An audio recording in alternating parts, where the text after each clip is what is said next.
السلام علیکم ورحمۃ اللہ وبرکاتہ۔ الحمد للہ رب العالمین والصلاة والسلام علی اشرف الانبیاء والمرسلین۔ اللہم صلی علی محمد وعلی آل محمد کما صلیت علی ابراہیم وعلی آل ابراہیم انک حمید مجید۔ اللہم بارک علی محمد وعلی آل محمد کما بارکت علی ابراہیم وعلی آل ابراہیم انک حمید مجید۔ اعوذ باللہ من الشیطان الرجیم۔ وقال ربکم ادعونی استجب لکم ان الذین یستکبرون عن عبادتی سیدخلون جہنم داخرین۔ آج کا جو لیکچر ہے شارٹلی 7 سے 10 منٹ کے اندر یا اس سے بھی کم وقت میں میں کوشش کروں گا کہ دعا کی اہمیت کے حوالے سے کچھ باتیں آپ کے سامنے رکھوں۔ ایک قرآن کی آیت ہے، یہ سورہ غافر ہے جس کو سورہ مؤمن بھی کہتے ہیں، اس کی آیت نمبر 60 ہے، جس کا ترجمہ ہے کہ اور تمہارے رب کا فرمان ہے کہ مجھ سے دعا کرو میں تمہاری دعا قبول کروں گا، بے شک وہ لوگ جو میری عبادت سے تکبر کرتے ہیں وہ ذلیل ہو کے جہنم میں داخل ہوں گے۔ اچھا، اب اس میں 2-3 باتیں ہیں، ویسے تو جو حکمتیں ہیں اللہ ہی جانتے ہیں قرآن کی آیات کی، لیکن 2-3 باتیں جو سامنے ہیں وہ یہ ہے کہ ایک تو اللہ تعالیٰ نے امید دلائی ہے سب کو کہ ان کو پکارا جائے تو وہ دعائیں قبول کرتے ہیں۔ یہاں پہ الفاظ ہے استجب لکم، یعنی دعا کو وہ قبول کرتے ہیں۔ اور پھر اللہ تعالیٰ کہتے ہیں کہ جو میری عبادت سے تکبر کرتے ہیں وہ عنقریب جہنم میں داخل ہوں گے۔ تو اس میں دعا کو عبادت کہا گیا ہے، اللہ تعالیٰ نے دعا کو عبادت کہا ہے کہ جو تکبر کرتا ہے یعنی حق کا انکار کرتا ہے اور پھر دعا نہیں کرتا اللہ تعالیٰ سے تو وہ جہنم میں جائے گا۔ تو یہ دعا کی اہمیت کے لیے کافی بات ہے کہ امید بھی ہے اللہ تعالیٰ نے دلائی بھی، اور بہت سارے اور مقامات ہیں قرآن میں۔ سورہ بقرہ کی آیت نمبر 186 میں بھی اسی طرح کی بات ہے جس میں اللہ تعالیٰ کہتے ہیں کہ میں قریب ہوں اور دعاؤں کو قبول کرتا ہوں جب کوئی پکارنے والا ان کو پکارتا ہے۔ تو اب حدیث سے دیکھیں دعا کی اہمیت کیسے ہے، یہ اندازہ کریں کہ اللہ کے نبی صلی اللہ علیہ وسلم نے فرمایا کہ کوئی چیز تقدیر کو نہیں ٹالتی مگر دعا، لا یرد القضاء الا الدعاء۔ تو یہ مطلب حدیث دعا کی اہمیت کو اتنا واضح کرتی ہے کہ اس کے بعد کوئی بھی شخص جو ہے جو تھوڑا سا مطلب ہے کہ سمجھ رکھتا ہے اور اگر کسی مشکل میں ہے تو وہ یقیناً دعا کرنا نہیں چھوڑے گا، کہ اگر لوح محفوظ پہ بھی کوئی بات اللہ نے لکھی ہوئی ہے نا کسی بندے کے بارے میں، اس کی آزمائش ہے یا اس پہ کوئی مصیبت ہے یا کوئی پریشانی ہے، تو دعا سے وہ بھی اللہ مٹا دیتے ہیں۔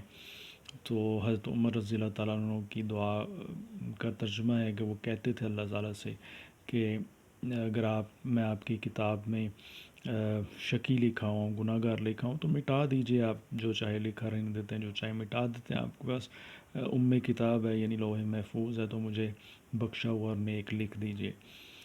تو یہ حدیث بہت مطلب ہے جسے کہتے ہیں کہ دعا کی اہمیت کو بڑھا دیتی ہے۔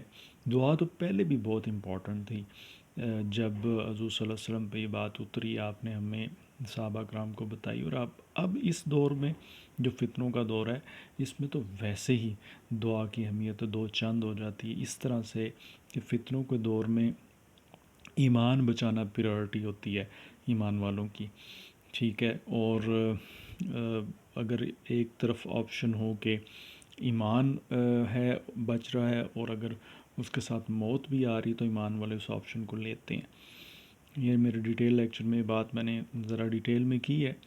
تو فتنوں کے دور میں پھر دعا ایسی مدد مطلب ہم انسانوں کے ساتھ اللہ تعالیٰ نے مومنوں کی مدد کی ہے دعا کے قبول کر کے اور دعا کی اہمیت کو بتا کے کہ جو مومنین ہیں وہ دعائیں کریں تو اللہ تعالیٰ ان کو فتنوں سے بھی نجات دیں گے، تو ان کے ایمان کی حفاظت ہوگی۔ تو آج کل کے دور میں یہ بہت امپورٹنٹ ہے۔ میں صرف ایک دو اور احادیث آپ کے سامنے رکھتا ہوں۔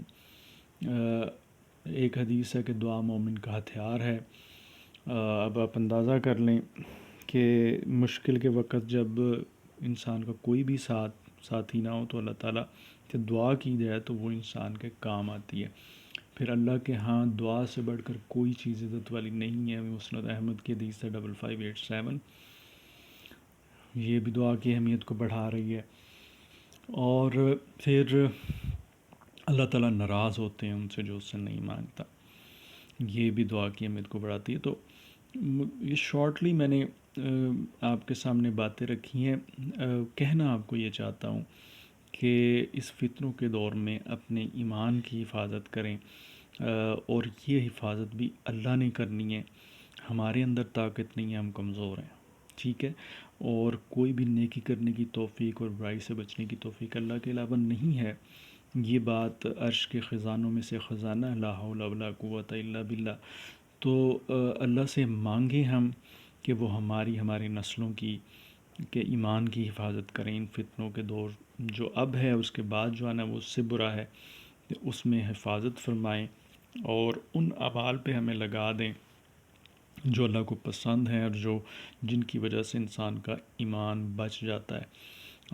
ظاہر ہے عین اسلام کے اندر ہی وہ بات ہے۔ انسان کوئی مجھ سے پوچھے کہ ایک کوئی بات بتا دے کہ فتنوں کے دور میں انسان فتنوں سے بچ جائے، تو پہلی بات میں دو تین باتیں آپ کے سامنے رکھتا ہوں کہ دعا کریں اللہ سے ان وقتوں میں جب قبول ہوتی ہے، ان الفاظ سے جو قبول ہوتی ہے، اور کبھی اللہ کے بارے میں بدگمان نہ ہو کہ اللہ تعالیٰ دعا نہیں قبول کر رہے۔